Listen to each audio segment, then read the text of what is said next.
This is the Pearson Edexcel, French Advanced Subsidiary GCE, Unit 2. Understanding and Written Response, Summer 2017. Passage 1. Cuisiner avec nos professeurs experts. Les émissions de cuisine sont variées. Vous donne-t-elle envie d'apprendre à cuisiner? Vous ne réussissez pas à préparer de bons petits plats comme à la télévision? Dans ce cas, consultez notre site web qui vous propose des professeurs de cuisine expérimentés et qualifiés comme Élise Cloutier. J'ai suivi plusieurs stages de perfectionnement. Je cuisine toujours des produits frais qui sont de saison. Quelques techniques simples permettent de confectionner rapidement des repas délicieux, économiques et sains.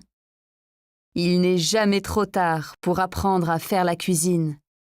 Vos amis seront ravis de dîner chez vous.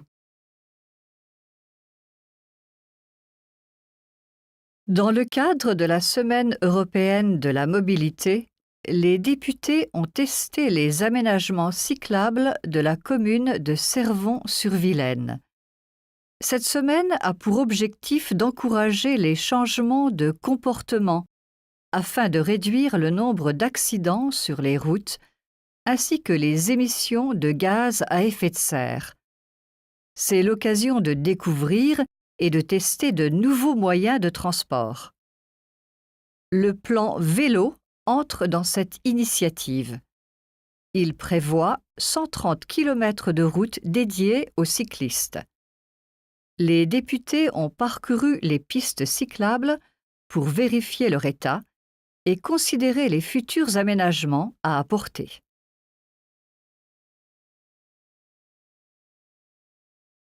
Passage 3. La pêche en Guyane française. Samedi après-midi, le patrouilleur de la Marine nationale a interpellé le capitaine brésilien d'un bateau de pêche illégal. Le bateau était dans les eaux guyanaises avec 2000 kilos de poissons. Au tribunal de Cayenne, le capitaine du bateau déclare qu'il ne savait pas qu'il commettait une infraction. Un argument qui ne convainc pas le président. Il rappelle à la Cour que le capitaine est marin-pêcheur depuis 20 ans. Non seulement la France tient à sa souveraineté, mais elle tient aussi à protéger les réserves pour les pêcheurs guyanais. Au tribunal, le capitaine avoue être venu pêcher dans les eaux guyanaises parce qu'il n'y avait plus de poissons au Brésil. Le représentant des pêches maritimes a rappelé au tribunal que les Brésiliens prennent environ 12 000 tonnes de poissons par an dans les eaux guyanaises, soit 3 millions d'euros de profits perdus pour les Guyanais.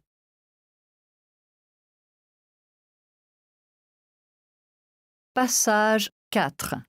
Les Belges s'américanisent et grossissent. Les Belges continuent à s'américaniser et l'obésité gagne du terrain.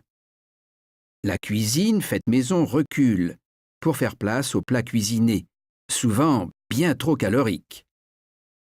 Paul Néra, diététicienne, considère l'avenir. L'obésité n'est pas un fait nouveau aux États-Unis. Il y a 30 ans déjà, on nous les citait en exemple à ne pas suivre. Et maintenant, nous arrivons, en Belgique, au même triste constat. Les pays occidentaux et riches ont été les premiers touchés par cette épidémie. La croissance de l'obésité va de pair avec la montée du niveau économique, comme on peut le remarquer dans les pays en voie de développement. Ce phénomène touche aussi les habitants les plus pauvres des pays occidentaux. L'obésité devient un fléau. Comment en sommes-nous arrivés là? Peu à peu, nous avons pris les mauvaises habitudes américaines. D'abord par une alimentation déséquilibrée, où le gras est prédominant. Ensuite, par une sédentarité croissante. L'association des deux est synonyme de kilos en trop. Nous vivons dans une société où tout est facile. On peut tout faire devant son écran. En même temps, tout vise pour que nous mangions le plus possible et le plus souvent possible. On installe de plus en plus de distributeurs de snacks. Il y a 30 ans, ils étaient rares. Quel en est le résultat? Ce style de vie mène à une moindre dépense calorique. Si on est soucieux de sa santé, on doit avoir une activité physique dépensière de calories. Ceci n'est pas toujours facile, car appartenir à un club de sport coûte souvent cher. Fin de l'enregistrement.